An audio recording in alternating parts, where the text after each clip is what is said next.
De mi libro Navíos, edición segunda, 2025. No hay un lugar para nosotros. Poema inspirado en mi amistad con José Watanabe. No hay un lugar para nosotros, solo un árbol y un banquito de cemento, callado como tú y yo en la tierra, siempre solos, con palabras por decir y 1 kilómetro de distancia. Los cafés, las esperas. Nunca llegas puntual caminante. El destino es un muro grande como la muerte.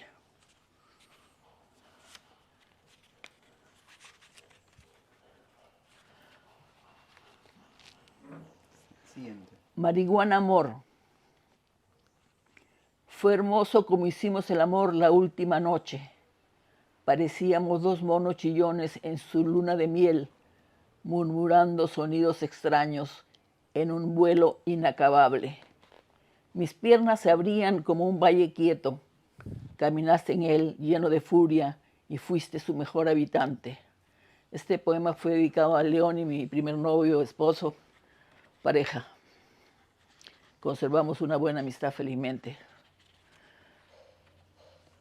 Este que no tiene título, que comienza con todo lo escrito pertenece al ayer, fue inspirado en un diálogo que tuve con Jorge Pimentel en el Palermo en los años 70. Todo lo escrito pertenece al ayer y mi soledad a lo eterno. Tu sonrisa habla de lugares desconocidos para mí, pero no para los instantes venideros. Es difícil escribir, pero hablar peor. Mejor es abrazarse y confundirse entre las flores y los animales. Después, cantar se hace más sencillo. Muchas batallas nos aguardan y sé que no vacilarás en acudir a ellas, porque el mundo te necesita, porque la vida nos lo exige y nuestra conciencia no es irreal. Tengo fe en ti y en nosotros.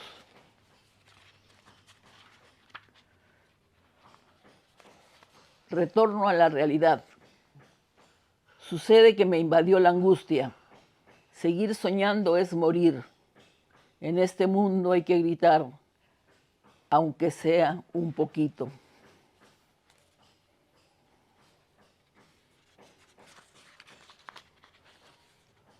Asaltar el cielo. Asalta el cielo. Asaltar el cielo es la consigna. Pintar las paredes de rojo. Incendiar el cielo. Grave confusión, ¿qué camino elegir? La poesía se reduce a la nada y no existimos. Entonces, ¿dónde habita el poder, la verdad y la justicia? Nuevos diluvios se avecinan. Dejad que os abrace y me pierda entre ustedes para siempre. Amigos y amigas que leen por gusto están viendo y han escuchado leer su poesía, nuestra invitada, la poeta Rosina Valcárcel. Ella ha tenido la generosidad, la deferencia de aceptar esta conversación que a mí se me hace muy necesaria en la medida que estamos hablando de una poeta de una larga trayectoria, de un vínculo y compromiso, no solamente con la poesía, sino también con causas como el feminismo, los derechos humanos, y además un reconocimiento a este aprendiz de conversador, porque Rosina también ha sido una periodista muy fecunda, y acaso las mejores conversaciones con poetas peruanos las ha hecho ella. Y esta charla ocurre también con motivo de esta edición conmemorativa de Navíos. Por favor, Rosina, muéstrenos la portada de Sol Negro, que es el sello que dirige Paul Guillén, que ha publicado esta edición. Pues 50 años después de la edición primigenia de Navíos, este poemario que ganó en 1974 el premio José María Arguedas en poesía. Y bueno, tanto de qué hablar, tan poco tiempo, pero la fortuna de poder siquiera compartir unos minutos. Rosina, bienvenida, lee por gusto. Muchas gracias, amigo. Esta segunda edición me cogió muy sorprendida gracias a la iniciativa generosa de Paul Guillén, poeta, escritor y editor. Tuvo la generosidad de consultarme si podía reeditarlo y para mí fue un honor, una dicha. Acepté y tuvo el gesto democrático de una vez al mes visitarme y mostrarme los avances de lo que se llamaba antiguamente el machote. Ujú. Y Úrsula Cornejo eh, revisaba lo que eran los gráficos, la portada, la contratapa, como se dice en la jerga periodística. Hemos quedado satisfechos, el artista gráfico Carlos Ostolaza y yo particularmente la autora. La edición es impecable y está siendo recibida por la gente joven con mucho interés, cosa que no me ha ocurrido con otros libros. Mis propias hijas de sangre, Odeda Amaranta, por ejemplo, tomamos lonche hace 2 días, me vino a recoger, ¿no? Porque así normalmente no salgo por razones de salud, etcétera. Y después del lonche me dijo, mamá, quisiera adquirir 2 ejemplares de Navíos. Nunca en su vida me había pedido de los 13 libros que tengo que comprarme un libro. Ya, hijita, te voy a dar el que tengo, el que me queda, y le voy a pedir al editor otro. Y me dejó un adelanto de pago, ¿no? Me emocionó tremendamente. Y lo mismo Milena Cherezada, que vive en París, pero está de paso por Lima hasta fines de abril. El 1 de mayo que cumplo años se va, después de abrazarme, ¿no? Se va el 2. De frente me dijo el día que hubo la reunión en Barranco organizada por Leda Quintana, invitó a un amigo pintor y me compró 2 libros ahí en la misma librería y me los pagó al contado. Y me sorprendió que mi propia hija me compre. Otra hija te dice, regálame, ¿no? Esa es una muestra de que los jóvenes están recibiendo con mucho interés y agrado esta edición. Rosina, toda una vida dedicada a la poesía, hija pues de Gustavo Valcárcel, poeta, creció en un ambiente poético. Para citar uno de los versos, ¿no? Es difícil escribir, pero hablar es peor. ¿Qué tan difícil o acaso natural es escribir poesía? ¿Ha sido y es escribir poesía para usted? Bueno, como ustedes saben, por el destierro del dictador Odría, mi padre Gustavo Valcárcel y otros intelectuales de la época de la generación del 50 fueron exiliados, en el caso nuestro, a México. Y yo tenía 3 años y medio. Entonces, mis pininos de lectura fueron cuentos, en general eran cuentos rusos. Por ejemplo, Chuk y Gek, por decir, ¿no? O La Manopla, que son metáforas de cómo haciendo unión y unidad, el pueblo se puede avanzar, puede luchar contra los tiranos, ¿no? Estudié en el Colegio Mariano Azuela, que fue un gran escritor mexicano, y la educación en México que recibimos era mixta, laica y democrática, diferente a la educación aquí en Lima, ¿no? ¿Qué me habías preguntado? ¿Qué tan difícil ha sido o es escribir poesía para usted? Bueno, en todas las casas por las que hemos pasado, habitado, vivido, siempre ha habido biblioteca. O sea, podía faltar la comida, es un decir, pero nunca faltaba una biblioteca.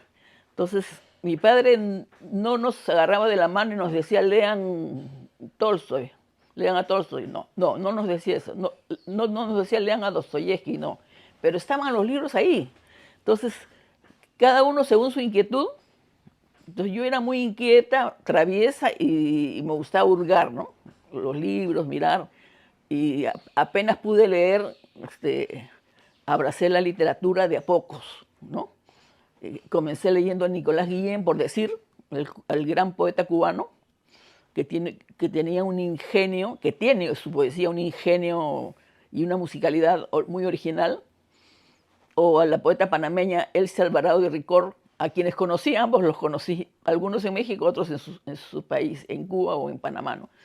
Y volviendo a la pregunta, yo recuerdo que había un poema de Lope de Vega, aquel caracol. Ese poemita chiquitito me despertó la musicalidad de la poesía y me hizo hacer un garabato, ¿no? Se acercaba Navidad y entonces yo le escribí una carta a Papá Noel y le puse, querido camarada Papá Noel. Y papá se mató de la risa por el ingenio mío de ponerle camarada a Papá Noel, ¿no? Y le escribí la carta y funcionó la carta, porque lo que yo pedí, en el árbol de Navidad estaba la muñeca que yo había pedido, regalada por todos los exiliados peruanos, que eran como 7, así más o menos que recuerdo, ¿no? Juan Pablo Chan, Luis de la Puente Uceda, Jacobo Hurwitz, Teodoro Aspilcueta, Juan Gonzalo Rose, mis padres, entre otros. Entonces, muy tempranamente la musicalidad de la poesía estuvo presente a través de los versos, de los poemas, de los llamados poemas, o también a través de los cuentos, de la narrativa. Algunas tardes que mis padres estaban trabajando en el periodismo, Juan Pablo Chan, el peruano guerrillero que murió asesinado en la época de la guerrilla del Che Guevara en Bolivia, con su compañera Irene, colombiana, nos narraban cuentos de Centroamérica y de literatura llamada oral, y nosotros entretenidos, con los ojos sorprendidos, escuchábamos muy atentos, muy felices, ¿no? Lo mismo Luis de la Puente Uceda nos narraba cuentos vinculados a la historia de la cultura andina, del llamado imperio inca, que yo le llamo Estado Inca, que las llamas, los auquénidos eran de plata, que el choclo era de oro, y nosotros creíamos que todo eso era cierto, y cuando decían, ya toca regresar a Perú, decíamos, vamos a ver a las llamas de plata y a los choclos de oro, ¿no? O sea, de muy temprano nos nutríamos de la literatura llamada oral, literatura popular, gracias a las voces de estos tíos políticos que nos narraban, ¿no?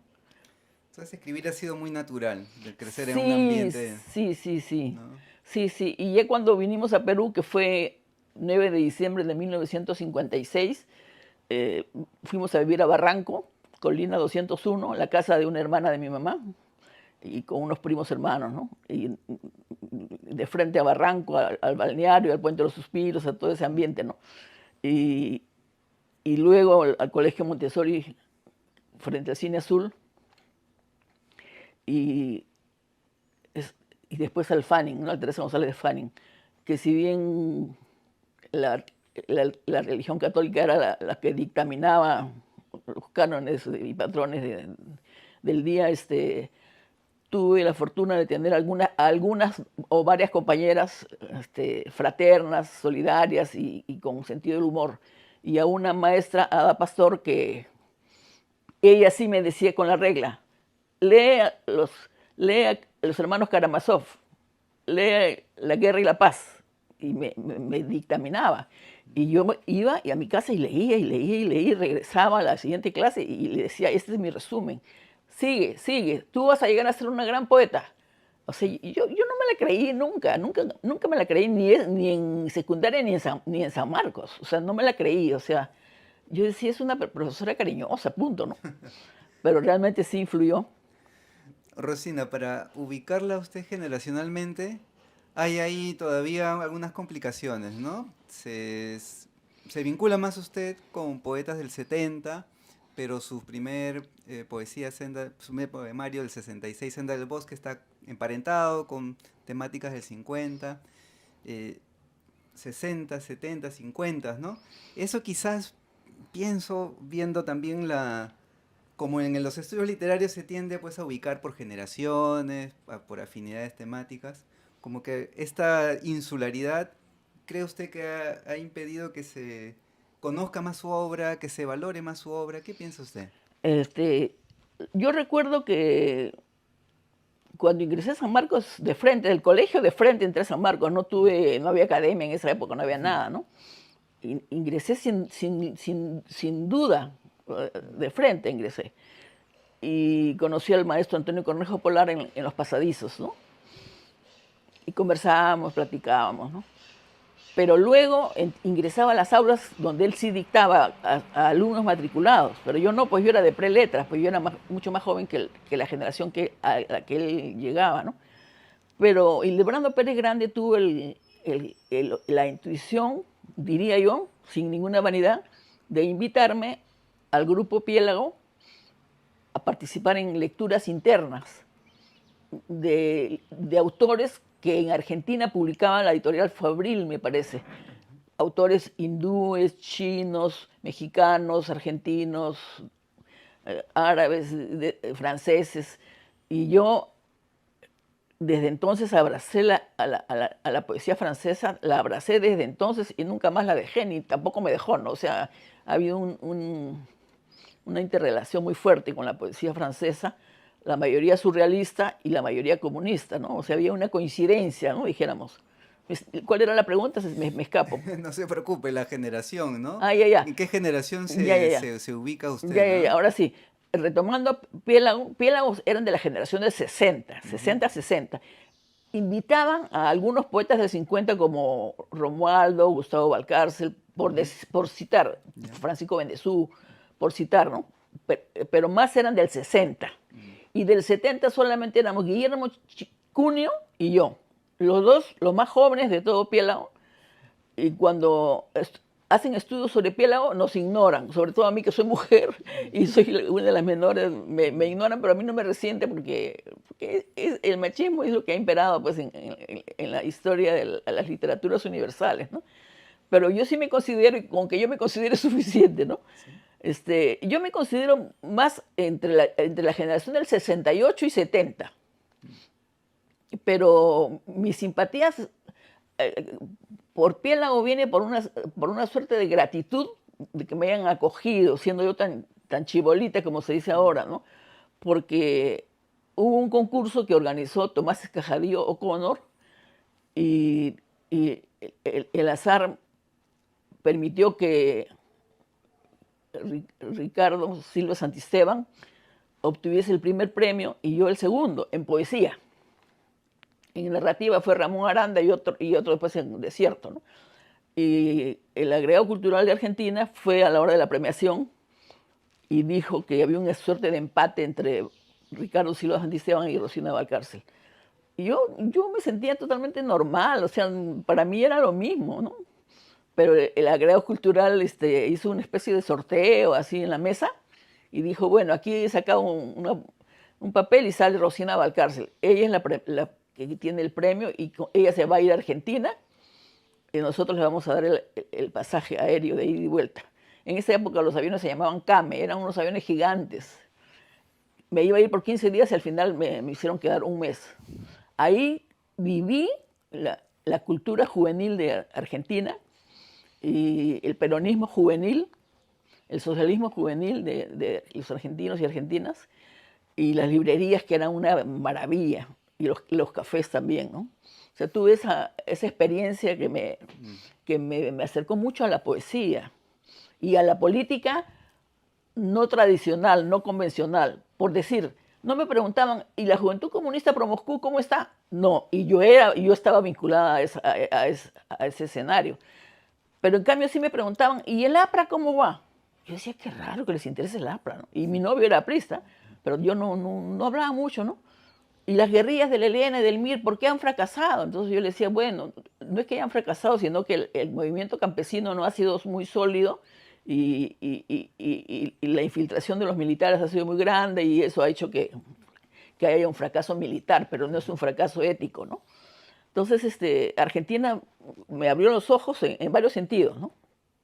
Y me hicieron dar un primer recital en una galería de pintores, me dieron libros, o sea, fue una experiencia urbana muy buena. Conocí a a un gran poeta del 50 que fue asesinado en el año 75, Paco Urondo. Paco Urondo me invitó a su casa con su esposa, me mostró su taller y después fue asesinado en el año 70 y tantos por las fuerzas Mm. represivas, ¿no? Tanto Entonces, por recordar, Rosina. uy, toda una Este vida. podría ser un ejercicio de memoria y veo que aflora muy nítidamente los recuerdos. Y claro, yo lo que en todo caso para conectar con la pregunta anterior, pienso, la poesía de Rosina Valcárcel puede y debe conocerse más. Y en ese sentido, Navíos, este célebre poema Marihuana Amor, que sigue siendo tan joven, ¿no? Debería conocerse más, debería leerse más. Por eso me parece una oportunidad muy buena acercarse a su poesía. Sí, ese poema que creo que comenté hace un ratito que Sí. me lo inspiró, el que era en ese poema era mi esposo, pues, fue mi primer novio, mi primer esposo, por decir, porque yo tengo, en mi vida tengo 4 parejas que tengo que historiar, y no sé si existe ese verbo. Y había como toda primera relación en la vida de uno es una relación pasional, Mm. espiritual, filosófica, carnal, y el despertar del mundo, del cuerpo, ¿no? El despertar del cuerpo con la primera pareja, ¿no? Rosina, el erotismo, hablamos de este poema Marihuana Amor, estamos hablando de una poesía o de un acercamiento al erotismo que anticiparía lo que otras poetas en los 80 tratarían más, con mayor continuidad, quiero decir, antes que María Emilia Cornejo también, ¿no? Usted contaba que este poema Marihuana Amor a su mamá le escandalizó, Ah, a su propio sí, padre, a Gustavo Valcárcel, sí. no le gustaba esta poesía de corte No, erótico no, no, suya. no, no, no. Este, yo en esa época no había leído todavía a Julia Ferrer, con quien sí tuve una amistad bella, un poco después, ¿no? Ya más hacia los años 70 por ahí, ¿no? Este, a Blanca Varela tampoco la había leído, o sea, a ella las he leído después. Eh, no había leído poesía erótica de ninguna mujer, hasta donde recuerdo, ¿no? Pero mi ser se inclinaban, mi ser a través de mi brazo y de mi mano escribían lo que yo sentía, ¿no? O sea, era más una experiencia, como un ejercicio, ¿no?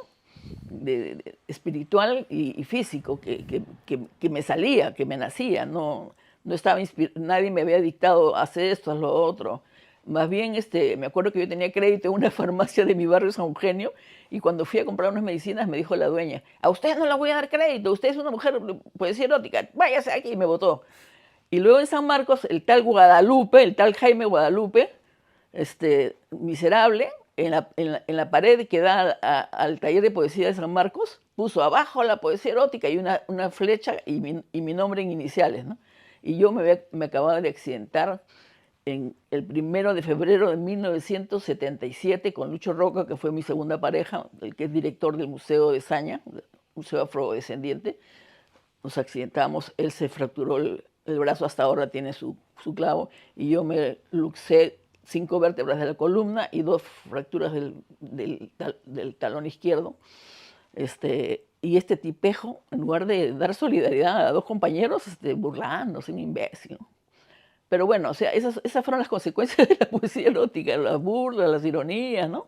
Y, y, este, Tam- y la familia no fue muy bien recibida mm, ese tipo de poemas. Pero en te- cambio los sociólogos y antropólogos sí veían con mejor ojos. Ahora que habla de los sociólogos y antropólogos, también era ya una postura del feminismo que después se abrazaría con firmeza, ¿no? Este tipo de poesía.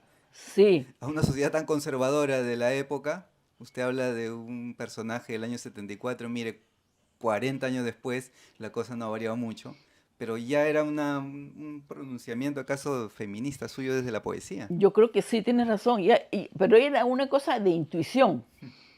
Tal vez mi estancia en México, yo admiraba mucho a Frida Kahlo desde chica. Es más, en el último meeting al cual ella asiste con Diego Rivera, en la plaza principal de la Ciudad de México, era un meeting a favor del pueblo de Guatemala. Era 2 de julio de 1954. ¿Por qué me acuerdo de la fecha? Porque un 2 de julio nació mi hermano Marcel, que en paz descanse, y le íbamos a celebrar más tarde su lonchecito, como se dice ahora, ¿no?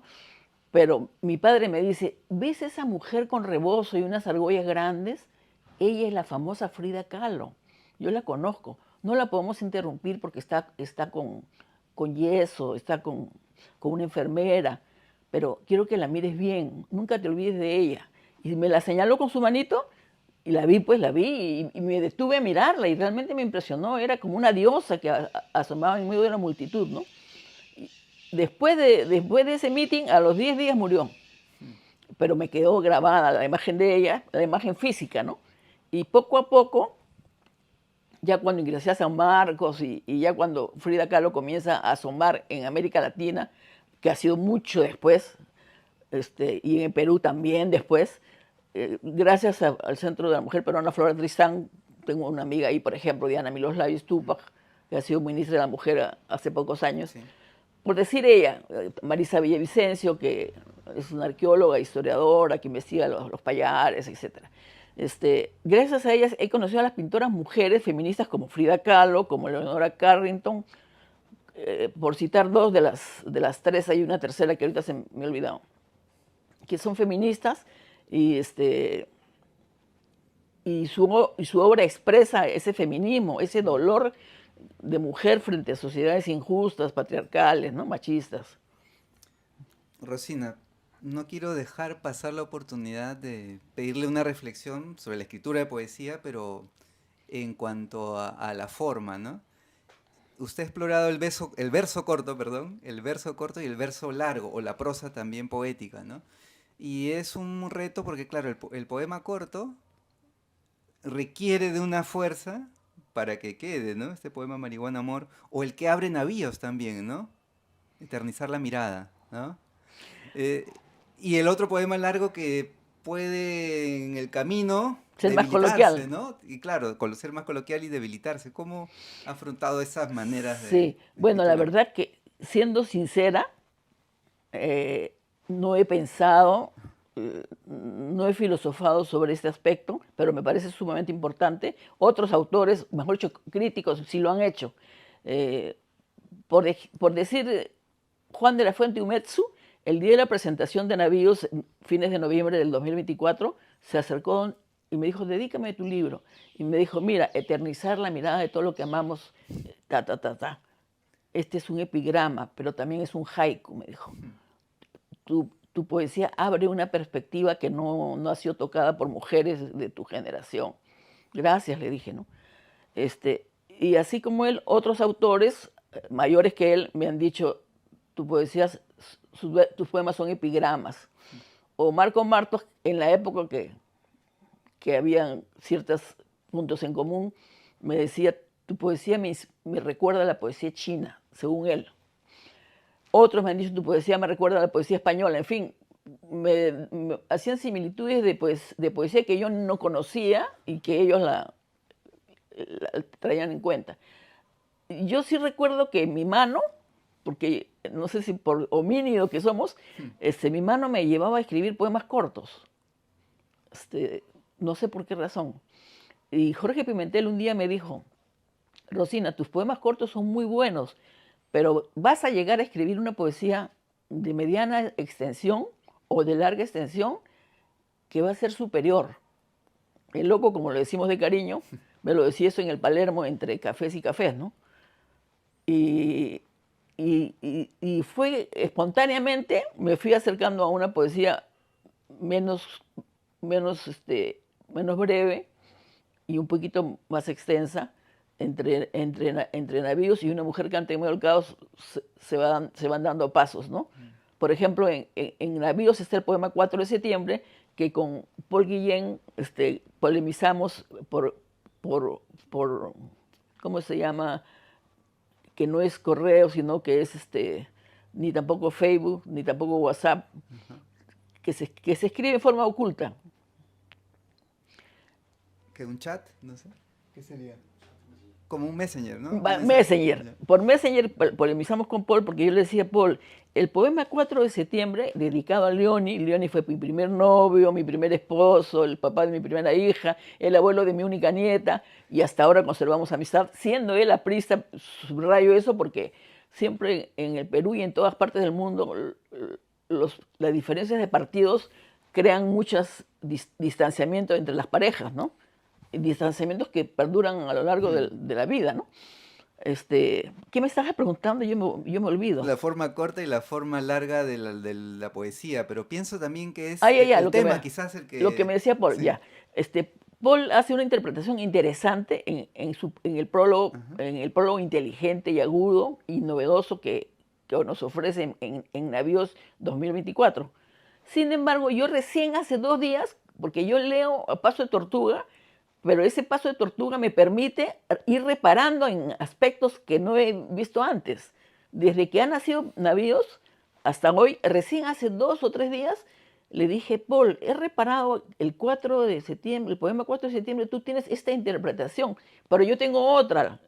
Y él me contestó con una respuesta súper inteligente, diciéndome, sí, pero la interpretación mía va por este lado. O sea, no se opone, pero va por otro lado, me dice, ¿no?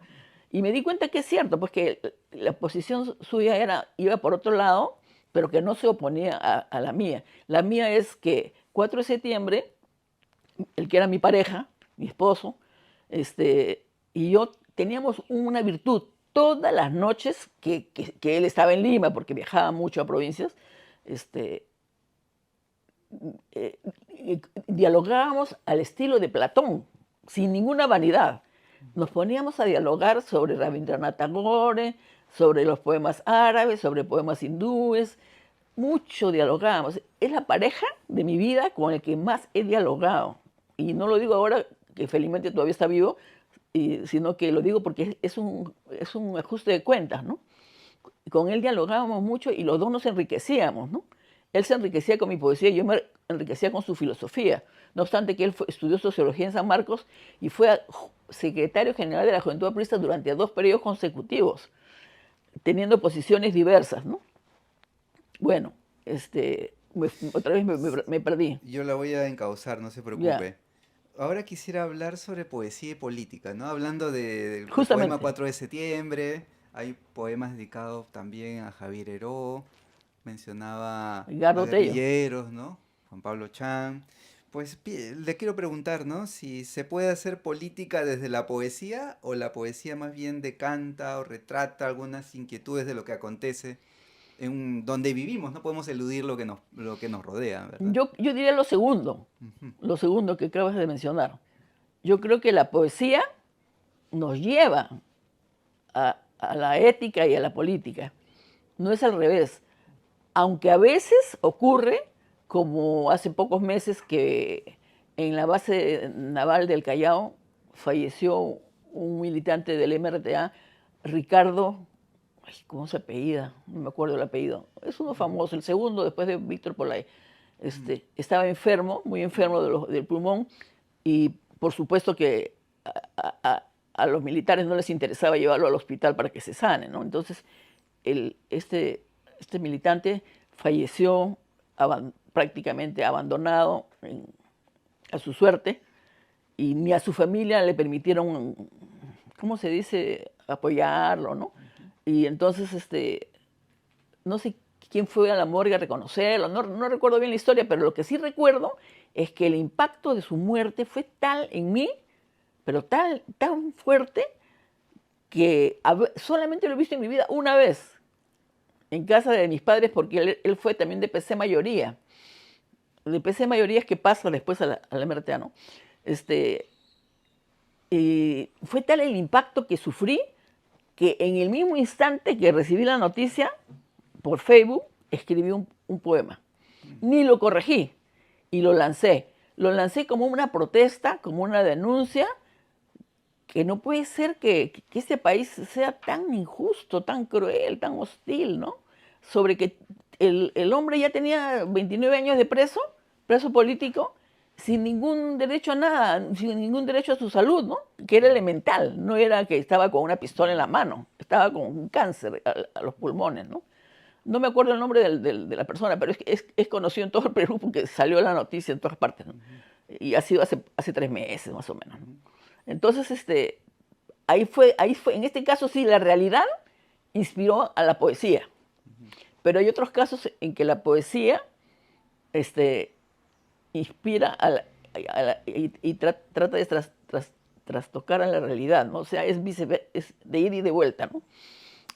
También el caso que he mencionado de Víctor Polay, no es forzado que lo mencione, sino que lo conocí desde el año 66, cuando él era del APRA, y Leonidas Vélez, a quien he mencionado, él era secretario de la Juventud Aprista. Entonces, Polay era secretario de universidades, porque él era de la Universidad del Callao. Entonces lo he conocido, hemos sido amigos, hemos intercambiado libros, él se fue a Europa, después me ha mandado postales, mi mamá me las guardó, y después alguna vez él mandó a decirle a su familia que quería que yo lo visite, y como yo soy una mujer libre y humanista y progresista, acepté, pero le dije a su familia, ustedes hagan el trámite, yo no voy a hacer ningún trámite, ¿no? Entonces ellas hicieron el trámite y lo visité en abril del 2003, un día antes que por cable salga por primera vez la noticia de los presos políticos de alto cargo que estaban en cárceles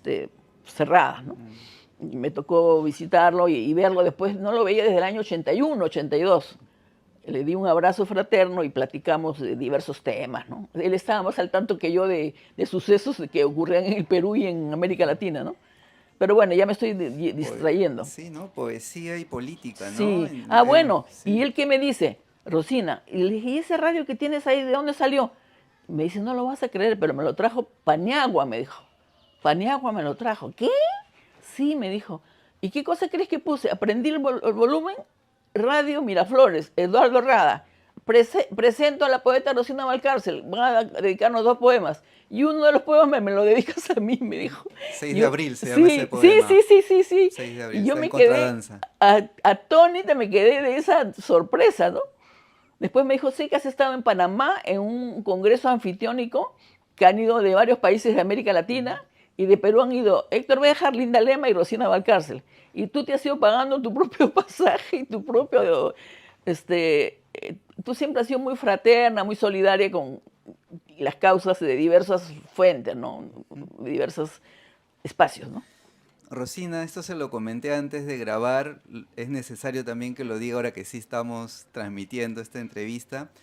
Usted, además de gran poeta, también en esta faceta periodística ha hecho, considero, las mejores entrevistas a poetas. Creo que cuando un poeta entrevista a otro, el diálogo es distinto. A veces el periodista tantea simplemente, pero es cierto también que la complicidad, la amistad ayuda, ¿no? Esa entrevista a Juan Gonzalo Rose de 1966 que publicó en Kashkaniragmi, pues me gustó mucho porque además de esa complicidad se nota usted, le pregunta de una manera, hay que saber hacer la pregunta, porque cuando uno te dice, a ver, define qué es la poesía, usted empieza diciendo, ¿no? Que se puede definir la poesía. Cómo la defines? A Juan Gonzalo Rose, ¿no? Inevitablemente tengo que trasladar esa pregunta casi 50 años después. ¿Cómo define usted la poesía? Bueno, yo lo que recuerdo es que la poeta Alma Cristina Perry, poeta argentina, Alma Cristina Perry y yo decidimos lanzar una revista y nos apoyaron Lorenzo Sores y José Watanabe. Y el primer poeta que se me ocurrió, que me inspiró, que lo entreviste fue Juan Gonzalo Rose por la gran ternura que me inspiraba, el gran talento que tenía y la originalidad de su poesía. Entonces nos citamos en el centro de Lima, cerca de donde venden las acciones de los bancos, por esa zona. ¿Ya? Nos citamos a un café muy conocido, Atlantis, creo, uno de esos. Y él por ahí trabajaba, creo que en la revista Gestos, me parece. Lo cité y ahí le hice la entrevista así en vivo y en directo. Ujú. No es que le dejé las preguntas y regresé, no, no, no, ahí directo. Entonces me dijo que, lo que yo recuerdo, ¿eh? Porque han pasado tantos años, me dijo que la poesía era muy difícil de explicar, que la poesía puede ser una palmada de mano, puede ser una mirada, puede ser un afecto sensual, físico, donde entra todo. Puede ser la bisexualidad, la homosexualidad, la lucha política. En la poesía todo es lícito, no hay nada que esté prohibido. Y sigue en este camino porque vas a poder llegar lejos. Eso es lo que recuerdo muy vagamente, porque hace tantos años, ¿no? Esa entrevista de Juan Gonzalo y la que le hice, y las que le hice a posteriori a Antonio Cornejo Polar y a Blanca Varela, Ujú. son las 3 entrevistas para mí que he logrado que trasciendan. ¿Cómo define usted la poesía? No me acuerdo. No, usted, digo, Ah, yo, para yo usted, ¿qué es pensé que la estaba poesía? tratando de recordar No, no, no, porque Juan Gonzalo Rossi le respondió, ¿no? ¿qué La dijo? poesía es el camino más corto para transmitir una emoción y el Oh, más largo para transmitir una idea. mira tú ¿Usted qué cómo vive? Ya si no es definición, cómo percibe la poesía? ¿Cómo siente la poesía? Bueno, por ejemplo, si yo recibo una mala noticia, que es frecuente en este país tan hostil, tan difícil, tan duro, tan cruel, este, o me voy al baño y me echo a llorar y después digo, ¿por qué estás llorando? ¿Por qué no haces algo? Entonces me voy al espacio de mi escritorio, biblioteca, y digo, tengo que escribir. El dolor me tiene que llevar a escribir. Entonces, a punta de golpes, me siento y prendo en la computadora y me pongo a escribir, salga lo que salga. Salga algo feo, no importa, pero escribo, escribo, escribo. Me acuerdo del gran pintor Alejandro González Trujillo, conocido como Apurímac, tío abuelo de mi hija Odeda Amaranta Vélez, Valcárcel, me decía, cuando estés triste, escribe. Cuando tengas malas noticias, escribe. Cuando te quieras morir, escribe. Cuando quieras irte del Perú y no tengas cómo, escribe. Y a menudo recuerdo ese consejo, ¿no? Entonces, el dolor, el desgarramiento, como dice Juan Cristóbal dice, la poesía de Rosina está atravesada por el desgarramiento. Y yo creo que hay mucho de eso en mi poesía, aunque no siempre se sienta o se note, ¿no? Y yo creo que en la presentación del libro, en Navíos, mencioné, no sé si Paul había llegado ya o no había llegado, pero mencioné que esta edición me había traído grandes alegrías que hacía tiempo no percibía, no recibía esas grandes alegrías. Era una gran alegría que no me había sido dada, ¿no? Pero que este libro me estaba dando esa alegría que yo sentía que merecía y que necesitaba. Así como necesitamos psicoterapia o terapia de pareja o lo que fuese, necesitamos estas grandes alegrías que nos da un libro, una exposición de pinturas, etc. La poesía como remedio, como consuelo. Yo diría como consuelo, no como algo como remedio. Como salida, como Como confrontación más bien. como alternativa, como camino, como una búsqueda, como... Qué difícil esa es tu pregunta. Usted también puso en aprietos a Blanca Varela, a Juan ¿Verdad, no? Gonzalo Rose, ¿no? Mire, claro, es difícil Muy definir algo que muy puede manifestar de difícil. distintas maneras, la poesía, ¿no? Sí, Octavio muy... Paz también ha hablado mucho de que la poesía y puede ser un río, una montaña, el prado, una risa, un llanto, una protesta y lo que todo eso acarrea, ¿no? Todo puede ser Claro, claro. poesía, pero A que mí, es... por ejemplo, ayer en la mañana, al frente, exactamente al frente del comedor, vinieron a embargar a toda una familia de 15 personas de sectores populares, que en esta zona no es muy común, porque acá es más sector de clase media. Y Carlos Alberto Solás y yo estábamos más tristes, pero así lánguidos, porque yo tenía ganas de bajar y pelearme con la policía, porque la policía se estaba sacando todas sus cosas, ¿no? Todo, todo, todo así. Esto no lo veía desde que vivía cerca de Avenida Iquitos. Y me pareció un atropello, una cosa vil, cruel, ¿no? Y me sentí muy, pero muy mal, amarrada, no poder bajar y gritarles y patearlos a los policías. Entonces fui a la biblioteca, prendí la computadora y hice un borrador de protesta, pero fue un borrador simplemente, ¿no? Lo que quiero decir es de que cuando veo atropellos que ocurren a menudo, por ejemplo en Perú, te lo cuento, no es tan clandestino, no es tan oculto. En los últimos 2 meses, eh, la gente de DIRCOT nos ha atropellado a diversos artistas o trabajadores de la cultura, del arte, como Enrique Polanco, Rosina Valcárcel, Nicolás Yerovi, que no lo dejaron velar en la Casa de la Cultura, en el Museo de la Cultura, y a quien hizo este dibujo de Dida, a este otro que es Danet, que se le conmemoró en el Virrey. Ah, Rafael Dumet. De Rafael Dumet. O sea, hay como 10 casos que nos emparentan en que nos han violentado, sin motivo alguno, sin hacer nada, solamente haciendo un poema o haciendo un dibujo. Eso es todo lo que hacemos. No hacemos... O alguien va a una marcha, una persona sola va a una marcha y ve la violencia de lo que llamamos la ¿no? La represión, pero no, sin haber participado violentamente la persona, pero sí recibe violencia, ¿no? Entonces, eso es o sea, el Perú está viviendo una situación Sí, totalmente, yo diría más que inédita, algo... sí, es Y terrible, ¿no? justamente se la agarran contra los llamados trabajadores del arte y la cultura. O sea, es algo increíble, como si hubieran escogido así, como Antonio Gramsci hablaba de la cultura subalterna, ¿no? Nosotros somos la cultura subalterna, la cultura alternativa, ¿no? Rosina, agradeciéndole esta charla que puede extenderse y podría extenderse muchísimo más.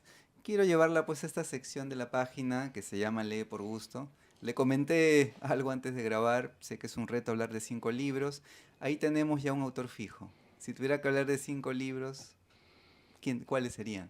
Para mí el primero sería Juan Gonzalo Rose, porque lo leí a temprana edad mía y él, sus borradores de poemas, se los leía a mi mamá mientras mi mamá cocinaba en México. Él le leía en voz alta sus poemas y yo escuchaba. O sea, me familiaricé con el sonido, con la música, con el lirismo de Juan Gonzalo. Me familiaricé muy tempranamente. Y luego, cuando vinimos a Perú, eh, él me buscaba y me decía sobrina de cariño, me decía sobrina, ¿quieres ganarte una propina? Sí, toma este es un libro inédito, quiero que lo tipees, esas máquinas que habían antes, ¿no? Y me lo traes, me lo das dentro de 10 días. Así que yo el primer año hice secundaria comercial en el FANI porque no había secundaria común el primer grado en esa época. Y le tipeaba sin error alguno y se lo devolvía y me pagaba. Entonces me familiaricé mucho y prácticamente toda la obra de Juan Gonzalo Rose la conozco y toda la obra me parece de altísima calidad. Para mí particularmente Las Comarcas es un libro que es una joya. Ha sido criticado por gente obtusa, por gente conservadora, por gente derechista que ven que es un canto a la homosexualidad, como si fuera un pecado ser homosexual, ¿no? Para mí, tengo el libro dedicado por él, es decir, lo conservo felizmente, porque otros libros dedicados por grandes, alguna vez he tenido que venderlos porque tenía que mudarme y no tenía para pagar el camión. Entonces, por ejemplo, de Inostroza, de Antonio Cisneros. Y mi hija me dice, pero mamá, ¿por qué has hecho eso? Le digo, porque no tenía para pagar el camión de la mudanza, ¿no? Bueno, Juan Gonzalo sería el primer autor. El segundo autor sería Gustavo Valcárcel Velasco, que es mi padre. Claro, dirán ustedes, claro, como es tu padre, por eso lo has escogido, pero no es por eso. Tempranamente leí este libro que se llama La prisión, que es muy conocida por... Detrás está la tapa. Sí, pero... Acá está la tapa. Ah, ya. Acá. Bien, se había escapado el bandido. Como estaba La preso, prisión, sí. se liberó. Este libro, que fue editado en México, si mi memoria no me falla, lo leí tempranamente, digo tempranamente cuando estaba en lo que llamábamos machote. Lo leí y me impresionó, me conmovió, me emocionó, me hizo llorar, o sea, terriblemente, y pude entender precozmente el temperamento de mi padre, su soledad, su alcoholismo, ¿no? Él es el personaje Froilán. Froilán es el preso político central de la prisión. Y es un libro que ha sido editado varias veces y apreciado por la gente llamada progresista, ¿no? Apreciado no solamente en el Perú, sino en varios países de América Latina, ¿no? Este es uno. Hablando de México, este libro, Cantos del Amor Terrestre, con dibujo y presentación nada menos que del gran Diego Rivera, fue publicado en México en 1957, cuando ya habíamos vuelto al Perú. Diego Rivera, que era muy enamorado, le dijo a mi padre, Gustavo, yo quiero dibujar a Violeta, ¿me das permiso? Y mi papá le dijo, el permiso te lo tendrá que dar ella, porque yo no soy su dueño. Y el bandido de Diego Rivera, en un momento que mi papá se descuidó, fue y le robó un beso a mi mamá. Y mi mamá se sonrojó y le dijo, por favor, Violetita, solamente es tu rostro. Y mi mamá aceptó. El original de este gran dibujo, que es el único dibujo sobre Perú que Diego Rivera hizo, mi papá se lo empeñó al gran historiador marxista Emilio Choi Ma. Y Emilio Choi le dijo, no me tienes que dar nada, yo te doy el dinero para que saques tu periódico popular, Perú Popular, y tú te llevas el dinero. Y mi papá le dijo, no, si no me recibes el dibujo original, no recibo el dinero. Y mi papá perdió el dinero y Choi se murió y el hijo y los hermanos de Emilio Choi lo pusieron en un banco y nunca lo hemos recuperado. Pero bueno, ese es otro cantar. Para mí, como poeta, no como hija, sino como poeta, es el mejor poemario lírico de Gustavo Valcárcel Velasco. Tiene otros, pero este para mí es el máximo. Y de aquí aprendí un poema de memoria, ha nacido un poeta al mirarme tus ojos. Este nació el 57 y vino directo de México a Perú, y quien compró la edición fue Juan Mejía Vaca. Este es el único ejemplar. El otro ejemplar que nos quedaba, Harold Alba, que no es un hombre de confiar, que tampoco es un editor de confiar, lo pidió para reeditar, nunca lo reeditó y nunca devolvió el ejemplar. Yo lo he denunciado a través del Facebook, Sí. y varias personas como Jorge Espinosa le han llamado la atención, y Juan Cristóbal también le llamó la atención, y varios autores le han llamado la atención, pero dice que la caja no la encuentra, que el libro no lo encuentra, etc. Allá su conciencia, ¿no? Y dentro de la línea de Gustavo Valcárcel, este libro, Perú, mural de un pueblo, apuntes marxistas sobre el Perú incaico, el modo de producción andino de Gustavo Valcárcel, tiene 2 ediciones. Una, esta segunda la financió Concitec en la época que financiaba diversos autores. Pero quiero ver la primera edición. La primera edición fue hecha en 1965 y la segunda en 1988. La segunda trae una portada de Víctor Escalante. Y bueno, este libro tiene una historia que al Che Guevara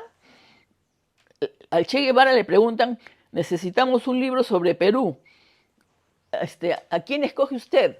Entonces entre ellos estaba Tauro del Pino, Gustavo Valcárcel, y el otro, no sé si era Carlos Daniel Valcárcel, no recuerdo el tercero, pero entre Alberto, que dije Tauro del Pino, Gustavo Valcárcel, y el otro creo que era Carlos Daniel Valcárcel. Aquí en las páginas de opinión debe estar la anécdota, pero bueno, no es imprescindible la anécdota.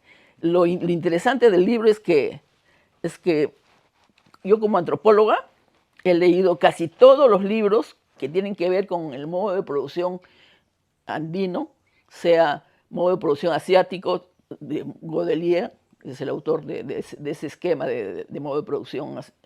Lumbreras, modo de producción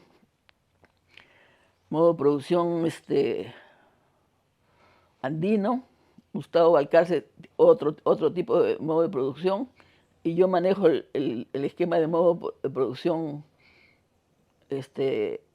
estatal, andino. Y es interesante porque los diversos autores, que son muchísimos más, Wilfredo Capsoli tiene otro modo de producción, otro esquema, ¿no?, de modo de producción, manejamos, son diferentes, pero hay puntos en común. Entonces, en ese sentido me fue útil para la tesis doctoral que yo organicé, que se llamó Mitos, Dominación y Resistencia Andina, que sustenté en octubre de 1986, me parece, en San Marcos. Y obtuve muy buena nota con los jurados, Wilfredo Capsoli, Aníbal Ismoes, que no era santo de mi devoción, pero estaba ahí de jurado, Sócrates Villar, que tampoco era santo de mi devoción, pero no se vieron obligados a ponerme buenas notas porque Capsoli hizo tal defensa de la tesis que quedaron en minoría, ¿no? Y luego el jurado recomendó que este libro sea publicado por sus calidades, etcétera, etcétera, etcétera. Y entre el público estaban el hijo de Sabogal, estaban mis familiares, y Vilma Derpis, Lucho Roca, Leoni, mi hija Odette estaba chiquita, etc. Y una vez que sale publicado por San Marcos el año 86, Humberto Damonte, a la semana de haber salido el libro mío, paso por la librería El Sótano y me dice Humberto Damonte: Rosina, ven, quiero reeditar tu libro a la semana de haber editado. Te lo reedito, 1000 ejemplares. bajo las condiciones que tú quieras. Y yo le dije, lo voy a pensar. Y mi expareja de entonces, el papá de Milenita, de mi segunda hija, me dice, acepta, Rosina, Damonte es un editor de lujo. Yo, como yo era militante del PUM, que fue mi último partido al que milité, por si acaso aclarando, del PUM que dirigía Javier Canseco, le dije, no, es que me han dicho los del PUM que tienen interés en reeditarlo. No les creas, me dijo, no les creas. Y no le hice caso a Víctor Carranza, y firmé contrato con el Instituto de Apoyo Agrario, y me estafaron, pues, o sea, no editaron la segunda edición, y Macera protestó en el diario de la República con un artículo, la directora de Flora Tristán Gladys Acosta protestó, en fin, Roger Isíga de San Marcos protestó, en fin, me estafaron, y recién años después, un profesor de San Marcos, Bernardino Ramírez, le dijo a la editora de San Marcos, le dijo, quiero que se reedite Mitos de Rosina Valcárcel. Bueno, pero no tenemos dinero. Y yo pongo la mitad como Facultad de Educación y la autora que ponga la otra mitad. Entonces yo tenía un autoprólogo hecho.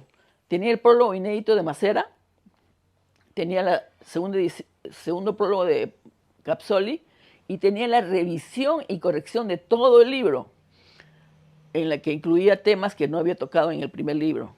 Entonces así salió hace pocos años la segunda edición, y en la feria del libro prácticamente el 80% de la edición se agotó.